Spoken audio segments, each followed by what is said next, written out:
delivers a ruling on a suit by two women rights groups seeking the dissolution of parliament over its failure to pass laws leading to the realization of the two-thirds gender principle. The Center for Rights for Education, Rights Awareness and the National Women's Steering Committee went to court in September 2016 seeking determination on whether parliament was acting in the interest of Kenyans, specifically the women. They argue that the country faces a possibility of a constitutional crisis after the August elections following the failure of Parliament to end or to enact a mechanism to implement the two-thirds gender principle. Well, let's now speak to our Sharon Momanyi, who is at our City Centre studios on this.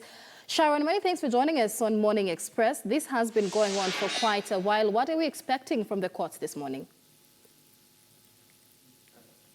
All right, as you rightly say there, Michelle and Michael, what these two groups are arguing is that we are possibly looking at a constitutional crisis should a mechanism for the implementation of this rule. Remember, it is a rule that is enshrined in the Constitution, and they argue that this is a constitution that was passed by Kenyans in 2010. The particular principle was amended in Parliament in 2015. So what they're arguing is that this is actually a will of the Kenyans, which they say that the parliament is acting as a stumbling block. So we see the two, just agitating to have the courts force and compel the parliament to implement a mechanism that will see the enactment of this particular rule. And we see that it's not just these two, organs that have moved to court.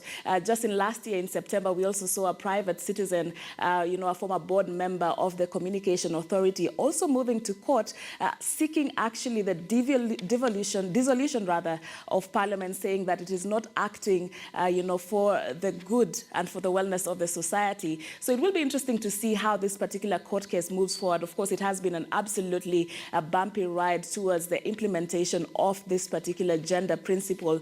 And, just looking at it, trying to understand what the stumbling blocks have been in the first place, because it is a principle that was enshrined in the Constitution with goodwill, just seeking to promote equity in public service offices. And this is not a quest for women, is what really has to come out, Michael and Michelle, because it works for either of the gender, saying that not any one gender should occupy more than two-thirds of elective positions in public offices. So it is one that one would argue just seeks to promote equity, even as we, strive for democracy in the country. So it is a will. It is something that, many groups are agitating for. We have these women groups, we have civil society groups, and, we also have seen a latest kind of discourse in this particular argument has been, even as we get into the electioneering period, our political parties also looking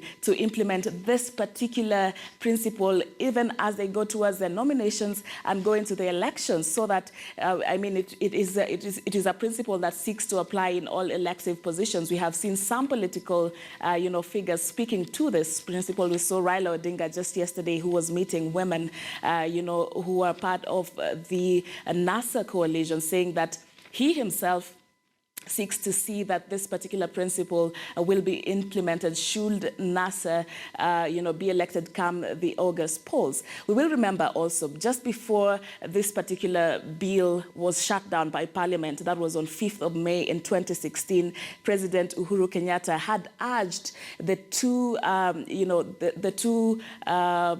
assemblies to just pass this particular principle, and just to see that it is an act of goodwill. And despite that kind of persuasion by the president, by the attorney general, this did not come to pass.